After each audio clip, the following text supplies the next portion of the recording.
করতাল সেবার কাজে লাগাও। এই তাল দেওয়াও একটা সেবা, কিন্তু তালটা কিভাবে দিতে হবে? এখন বসে মাঝে মাঝে ফাঁক দাও করতাল করতাল, মাঝে মাঝে ফাঁক দাও করতাল করতাল, মাঝে মাঝে ফাঁক দাও করতাল করতাল, মাঝে মাঝে ফাঁক দাও করতাল করতাল। আচ্ছা, ফাঁকটা দেওয়ার কারণ কি? বলছে ফাঁকি দেওয়া। যেমন আজকে আপনারা ফাঁকি দিয়েছেন প্রত্যেকে, কাকে? মায়ার সংসারকে।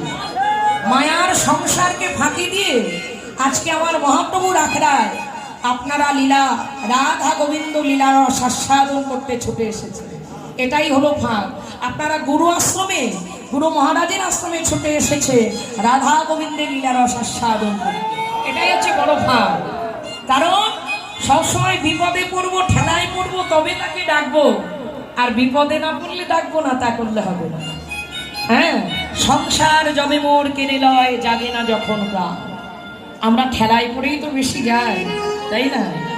ঠেলায় না পড়লে সবাই যায় না। কিন্তু আপনারা দেখুন আজকে সংসারকে ফাঁকি দিয়ে চলে এসেছে, এটাই বড়, তাই না? তাই মাঝে মাঝে ভাগ দাও করতাল করতাল।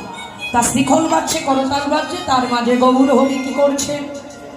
নাচে রে গৌরাঙ্গ আমার সংকীর্তন